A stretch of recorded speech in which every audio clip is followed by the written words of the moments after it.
Welcome to the 1 Million Years of Joy podcast. I'm Dr. Andrea Benaker, your host, and my intention is to inspire you to find more joy in your life through the stories from our guests and the science on joy and purpose.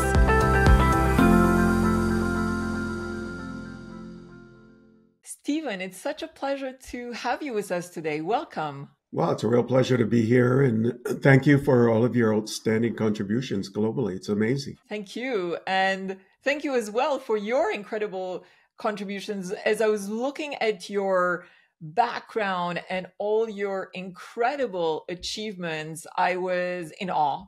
So it's a true honor to speak with you today, and I'm very, very grateful for the gift of your time. Well, I'm looking forward to our engaging chat. So, Stephen, you have had over 100 executive roles throughout your career, spanning various industries and sectors. Can you tell us more about the key highlights in your amazing career and what drives your relentless pursuit for diverse challenges and opportunities? You know, it's interesting. That's a really great question. I would say there's a number of milestones in my life, probably my family, where drivers were thinking about diversity and inclusion, but also thinking about the other and making sure that understanding the needs of the other were addressed, or the other person. And that could be the broader community, it could be the world, could be your country. So focusing on the other and in a positive way. So family being a driver. And then also my experiences through different parts of my life.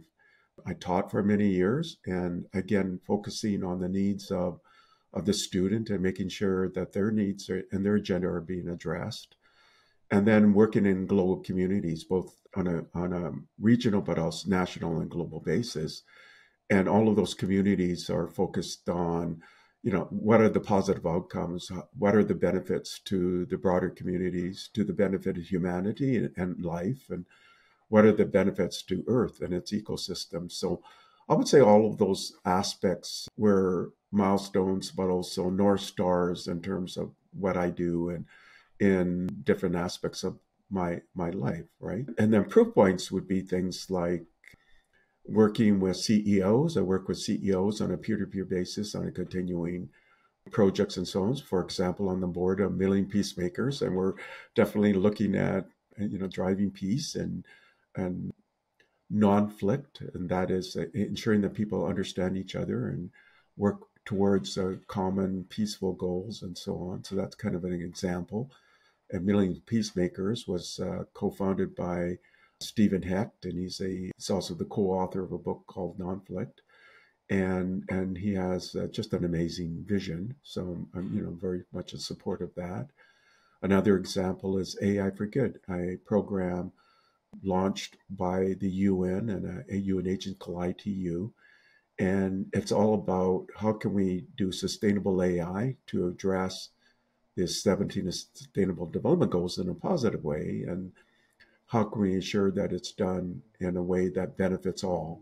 So that's another example. And then maybe a third example would be, I was asked by a community of 100 CEOs back in 2015, if I could help them look 10 years into the future in a demonstrable way. But one of their goals was, the future work and how do we address that? And then how do we, incorporate AI and machine learning in a positive way?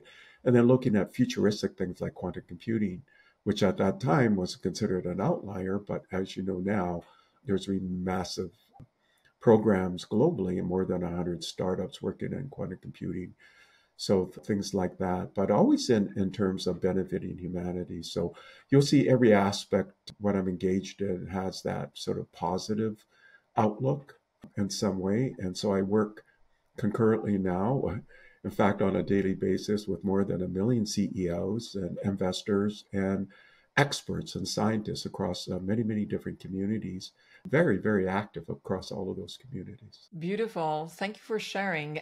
In all these spheres and activities, what is the biggest source of joy in your life? I get asked that, so I do help. So the biggest joy I get is in value add. In other words, understanding the opportunities and the challenges people and organizations I'm engaging in, and then how can I help them?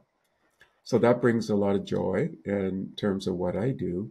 And then typically they'll always ask, well, what can I do back to help you, to help me, in other words? And I'll say, by you succeeding. So if I can help you succeed, then your success or your ability to action on opportunities or mitigate challenges, that's my reward back. If I can see you progressing. So all of those things bring joy to me. If we look at how humanity is progressing, particularly since you have been involved with AI for many decades now, what role do you believe AI can play in solving some of the biggest world challenges? Well, definitely AI can address each one of the 17 Sustainable Development Goals by the United Nations, for sure. In fact, there's projects and solutions across all 17 of them. There's also solutions across all of their targets and measures as well. So that's a very can be demonstrated. And an example would be the AI for Good Global Summit. We have a daily platform called the Neural Network platform where people can be engaged with others and there's daily content. But we also have focus groups and working groups working on ways that AI can address the 17 Sustainable Development Goals. A partner in AI for Good is the World Food Program. And in fact, they're one of the world's largest UN agencies. They have the largest logistics program in the world. For example, they have 120 aircraft, they have 20 ships, they have 6,500 vehicles, they have like 18,000 staff in 80 countries working on addressing hunger. But that touches on climate and addressing things like healthcare and disasters and mitigating all of those. And they have one of the largest funds and innovation accelerators working across hunger and climate, healthcare, and so on. And AI is integrated into all of those. So those are demonstrable ways that AI can support in a positive way, enhancing people's lives. For example, from a corporate standpoint, Microsoft has something called Copilot, and you can use Copilot to help in writing Word documents or creating PowerPoint. So, and real demonstrable business activities. But they also have a number of AI for Good programs which can address the needs of humanity and Earth ecosystems across the planet. So, those are examples from a corporate standpoint how AI can be used to positively enhance people's lives and as to augment people's lives, not to replace them, but to augment and to help. Of course, with all of that, you then have to look at the ethical issues and making sure that they're addressed and making sure the guardrails are there and making sure that bias is addressed and privacy in the data and so on. So all of these are programs I'm embedded in. For example, working across these academic institutions and organizations like the IEEE or the ACM, Association for Computing Machinery, or the International Federation of Information Processing, all of which where I have leadership roles, but we're also looking at how we can address jobs and making sure that the ethical guidelines are there and to operational those ethical guidelines so you can put them into practice. For example, the IEEE has their P7X series, many of them which are already published or which can operationalize and guide people who are doing development in AI. The ACM has their code of ethics. They have case studies and ways to address that in a meaningful way. IFIP is working, this International Federation of Information Processing. They're a community of over 40 national and international organizations originally founded by UNESCO, but they're looking at ways to operationalize the UNESCO guidelines on AI. So all of these are ways that I'm involved with, but the broader community can get involved. So Microsoft, for example, has a number of ways that you can get involved in their initiatives. UNESCO has the same. The AI for Good program from ITU, this UN agency, has a number of outreach programs as well where people can get engaged. These organizations like IEEE and ACM, I mean, they're people organizations, so you can volunteer, right? So And the World Food Program, of course, again, you can get engaged. So I would say every community I'm involved with has engagement programs. There's another one called the Knowledge Impact Network, and their community of about 1,000 leaders, and it's an open platform. We can mentor and knowledge share with projects globally, and AI is part of some of the projects that they're working in. So, Million Peacemakers is actively looking at bringing in other peacemakers, but they use technology and AI. For example, they have Peace GPT chat bot, or they're embedded into Alexa as well as to help in what they're doing. So there's so many ways that people can get engaged and ways that you can do it in a positive way. And I think as I'm listening to you speak about AI and its potentiality in actually bringing so many positive things into our world and solving so many of the challenges that we have in front of us tied to the 17 SDG goals, some individuals, of course, still look at AI with a sense of fear or concern as to what would it look like in a couple of years from now. And some predict that even by the end of this decade, that AI systems could actually be more intelligent than humans. What would you say to those individuals that have that fear deep down about AI? I'm also do what we call AMAs, or Ask Me Anythings, and keynotes on the future of technology, not just AI, but the future of quantum computing, supercomputing. These are computers that are going exascale, also semiconductors, biomedical innovation, and convergence of all of these, of which AI is a big driver, right? So then the question is, what is life or experiences are going to look like? AI definitely will be integrated into people's lives, and it will become so integrated that I say that you have to prepare. You have to prepare for this kind of new hybrid experience where AI will be commonplace, and the probability of having, robots embedded everywhere, humanoid robots, in fact, that you can converse with and will be companions, for example, for those who are elderly and need more additional care. It'll probably be a robot will be part of that experience. So what I advise people then that they have to work at embracing this in some way and integrating, because it's a reality. And the reality is that the AI is going to become much more intelligent. It may not be human intelligence, but it's going to be very capable and will have the ability to do things that humans do, though it's different. And then how do you plan for that? And you plan for it by being very agile in your thinking, making sure that you're embracing these kinds of transformational changes, and then thinking about ways that you can explore these changes and to enhance your life, and not thinking so much in terms of not embracing it. Because if you don't embrace it, then you can get left out, right? So I would say, try to focus on reading about it, thinking about what this change will mean, and it'll affect culture, it'll affect civil society, it'll affect every aspect of business and education and so on. So how will you look at embracing this in a way that's in a positive way? Because the reality is it's coming and it's already here, and it's already embedded into many of the things we do. For example, I have an iPhone, and that iPhone has a bionic chip, and that bionic chip has AI embedded in it. In fact, that chip can do 33 trillion operations per second. That's like a supercomputer in your hand. So we're engaged in an interview, and this interview, there's so many aspects of these online platforms that have AI embedded, like they do summaries for people. AI can enhance the speech process, clarify speech, things like that. I wear hearing aids. My hearing aids have AI embedded in it, so I can hear better, right? And I predict in probably about 2 to 3 years, you and I could be in a crowded room, and the AI will ensure that it'll isolate just our conversation in real time, eliminate all of that background noise and so on. So you saw Apple, their Vision Pro being released, and it clearly has AI embedded into it. And so it's going to create more immersive experiences. So there's this kind of dystopian side of people where they think, but the reality, it's going to be embedded everywhere, and you're going to have to figure out how to live with it.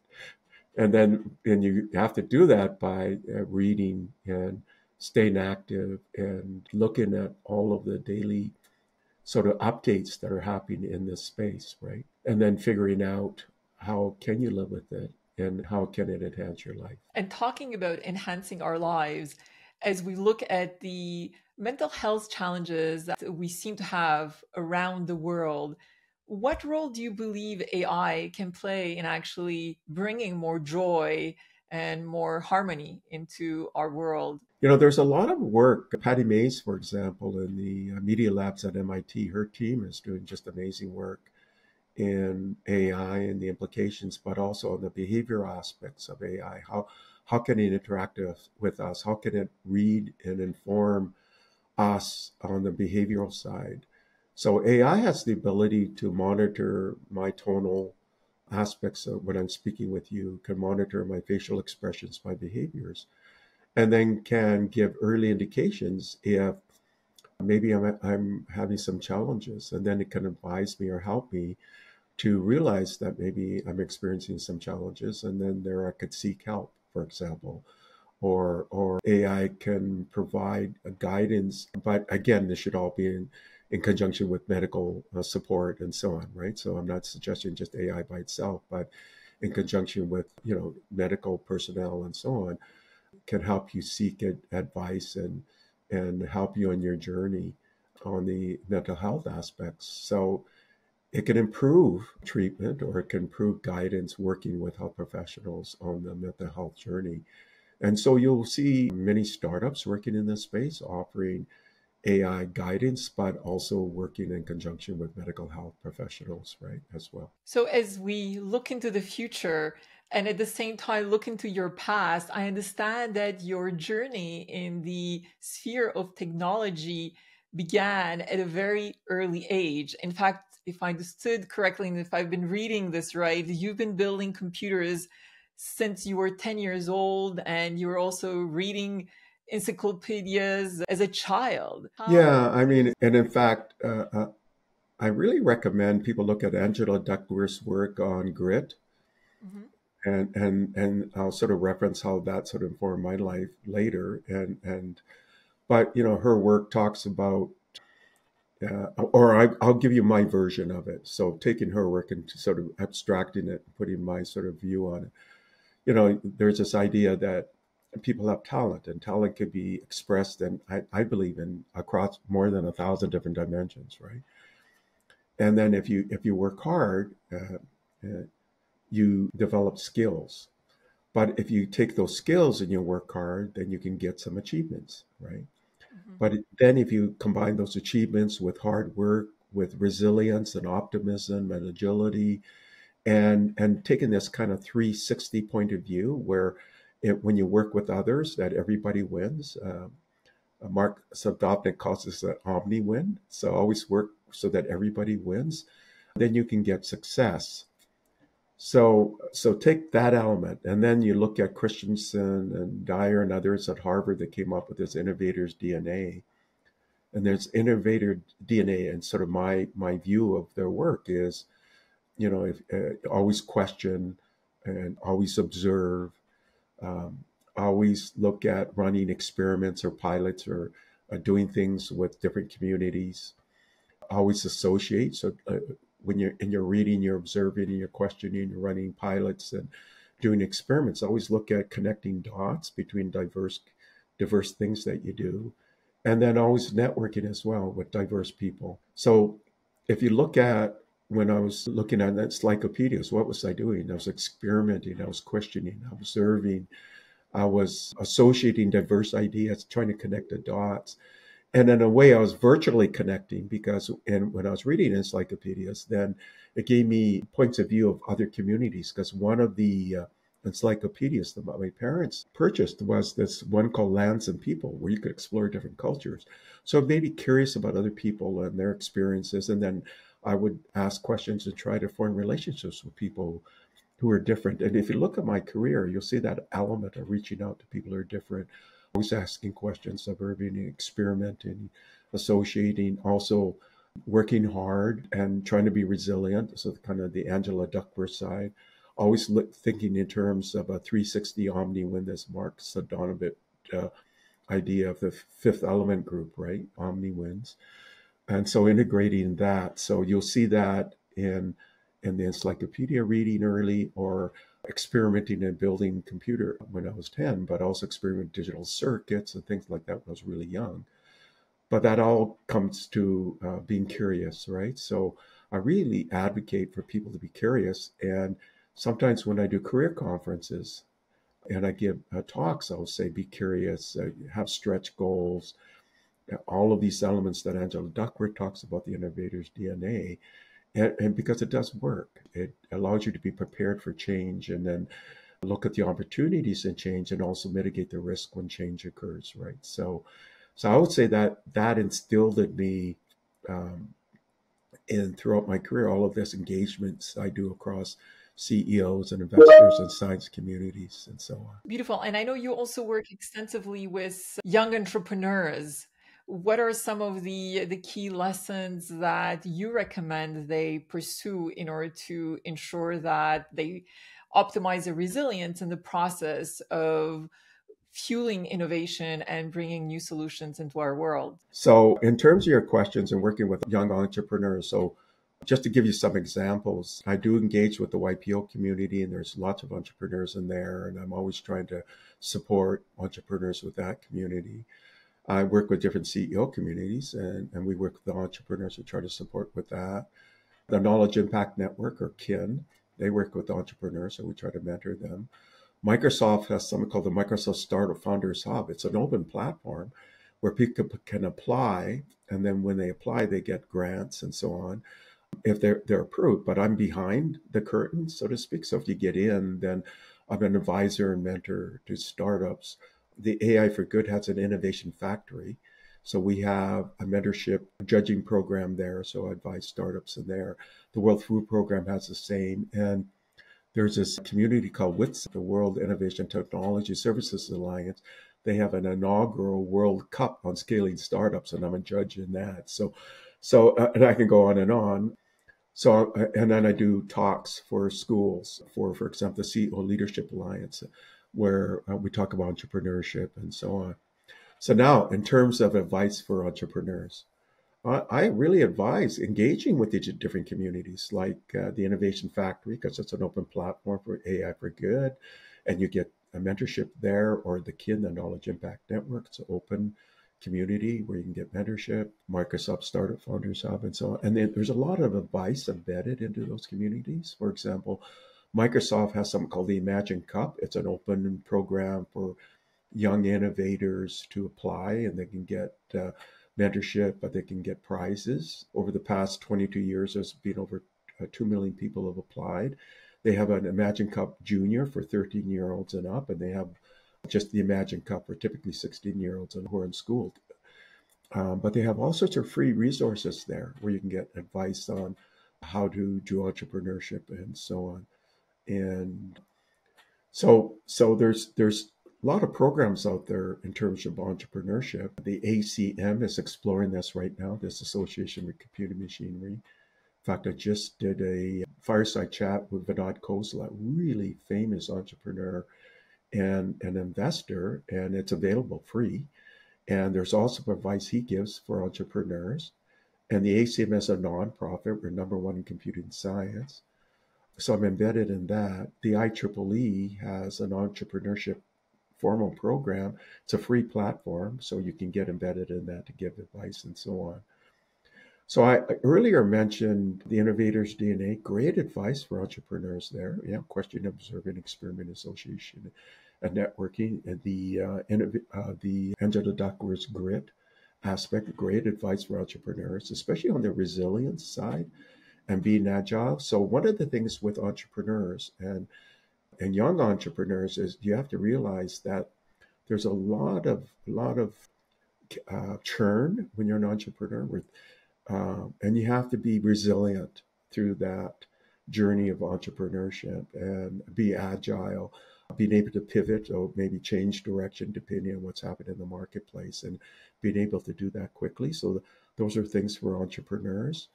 There's also this guidelines from Steve Blank. There's kind of 9 investment readiness levels. I recommend you have a look.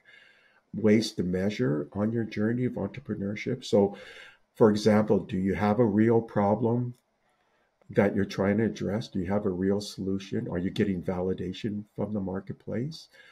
Do you have a kind of a plan in terms of our entrepreneurship journey? Do you have this laid out? Did you get external validation about your plan? Do you have product market fit? In other words, do you have a real product with an MVP, a minimum viable product? And do you have external validation that that's working? So that's kind of like the product market fit. Do you have some early indications of real revenue? Do you have early indications of people trying to support you from an investment standpoint? Do you have early indications of scaling where people are actually willing to pay for what you're doing?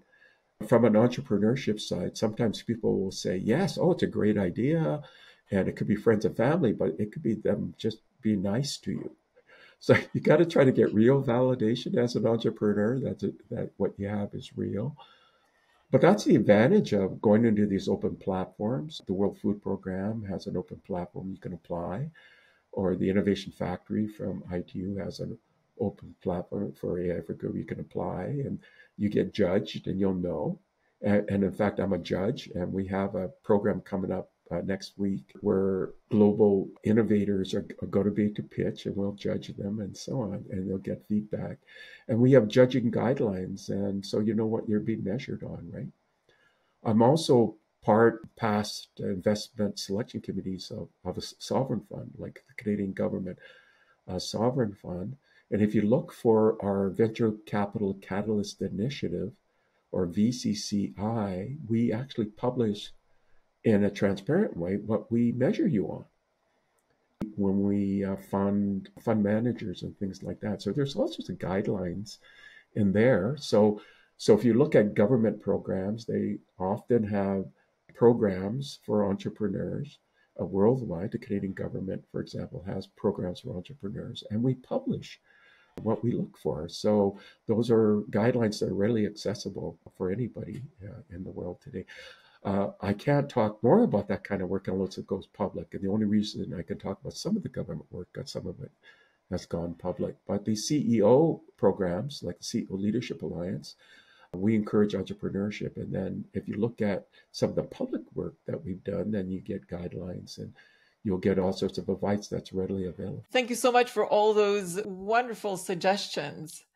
And another question that I have for you relates to your role as a futurist, looking into the future. And I know we spoke extensively about AI, but I was curious to know your view in terms of what emerging trends you believe will have the most significant impact on society in the coming years. And how can we harness them for fueling human flourishing? You know, we're actually at a double exponential rate of innovation. I sometimes say in my keynotes, or when I do Ask Me Anything, and I have a whole bunch of them coming up, I say that there's more innovation occurring in the next 5 to 10 years than the past 2 million years. So that's how rapid it is. And so what are the areas where there's this rapid double exponential rate of innovation, where it's like a vertical line? That's how big it is. And it's so big that the whole sort of fabric of society, of culture, of business, education, government, all aspects of how you think of life will change in a dramatic way in the next 5 years. So what are some of the examples of that? Well, AI machine learning. You saw ChatGPT released in the fall of 2022 and then scale in a dramatic way in 2023. And you may have seen Sora, this video capability offered by OpenAI, and they gave some examples where it gave this real life like videos being created up to, let's say, a minute long. Who would have even imagined that 3 years ago? If you would have asked 3 or 4 years ago, people would have thought that was impossible. At a keynote I recently gave, I used this AI And it's part of Microsoft's Copilot using this Sonu AI capability. It could actually create a song, and I'm talking the singer's voice, the music, the lyrics, and the lyrics will rhyme and so on. And you can even choose the style of music it creates. And it can do this in really a matter of seconds. And that would have been considered impossible maybe 2 or 3 years ago. And now it's available, part of Microsoft offerings, and you can even pay for it if you want to be able to do more of these song creation, more capability and video creation. So that's AI machine learning. And in the chat GPT area and this open AI area, and Microsoft, of course, has launched their copilots that can work with all of their Office products, for example. For example, it can create a PowerPoint presentation for you. I mean, that's pretty incredible. And they're now testing, OpenAI is testing a memory, so it can remember forever, and they're testing to see, will people will they use this, and they're testing GPT-5 already, right? Sort of kind of the next iteration. And so, I mean, that's just an AI machine learning. Can you imagine in 3 to 4 years what that is going to look like, right? So that's an emerging trend, and it's improving so quickly that it really can't predict now what it's going to look like in 10 years because it'll be so transformative. So that's one area. Another area is in semiconductors. So the chips that drive everything that is out there. Chips are undergoing huge transformations. That's why Microsoft now produces their own AI chip. You'll see Apple producing their own chips, Google producing their own chips. So it's not just NVIDIA. And NVIDIA, of course, has become very famous because they crossed the 2 trillion mark in terms of value, and because they produce these chips that are used in AI. But the semiconductor chips, there's ones that they can implant now into a cell. So you can monitor the behavior of the cell and even alter the behavior of the cell. They can do this wirelessly. There's also chips using new kind of materials like carbon nanotubes that could be much more efficient and consume less power. There's new kinds of chips that are based on the human brain. So again, can consume much less power, be more efficient, and perform maybe some of the magic that happens in the human brain because they model the human brain. There's also new kinds of chips using 3D architectures and new kinds of RAM that are much more efficient, like resistive RAM and ferro RAM. And so maybe it could be 1,000 times more efficient and have improvements in capabilities, but use much less power. So the whole semiconductor field is just transforming, including chips that could be used on the edge in terms of AI. Used on the edge, meaning in remote devices, and so it doesn't have to communicate using the internet. It can all be done on the chip itself, right? So the whole semiconductor industry is undergoing a transformation. Quantum computing and quantum information technology, so quantum sensing in a way that was impossible before. Quantum cryptography, quantum communications, communicating in a way that was considered impossible for, and then the whole computational side.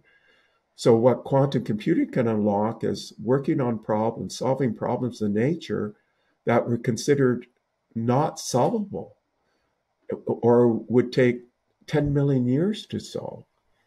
And we're on the brink of having these being released. In fact, there are some narrow commercial applications already being released, but in a grander scale, in maybe 5 or even 10 years, which can solve these problems that were considered not solvable. I should mention, going back to the AI machine learning side, you had a machine learning model called ESM Fold being released. And it was able to show how amino acids fold into proteins, but over 600 million proteins. And if you can unlock that, then you unlock disease, environmental applications, new kinds of energy applications, and so on, right? Or new kinds of other kinds of biomedical applications. Keep in mind, 5 years ago, the state of how amino acids fold into proteins, to understand that was about 250,000 proteins, and that was discovered over the past, let's say, 70 years. And then with this new model, 600 million, it's estimated that if you were to use classical techniques, it would have taken 100,000 years and $100 trillion to do that.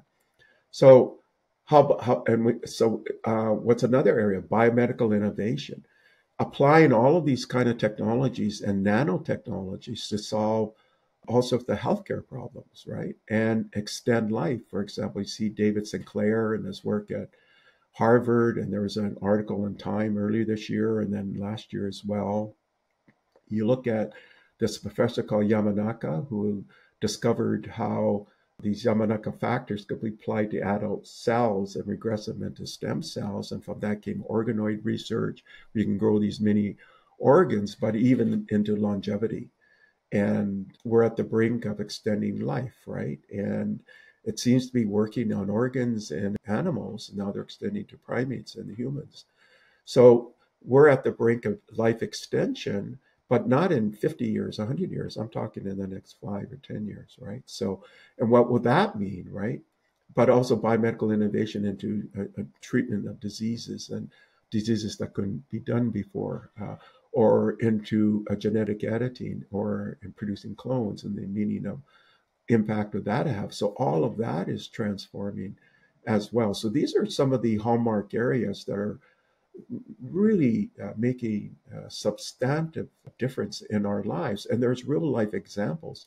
For example, there's a startup called Altos Labs, where Yamanaka, this scientist who got a Nobel Prize in 2012 for his Yamanaka factors, he's a chief scientific advisor for this Altos Labs startup, and they're working in this area here as well. And it's got all of this funding. It's estimated billions in funding for a startup, which is just remarkable.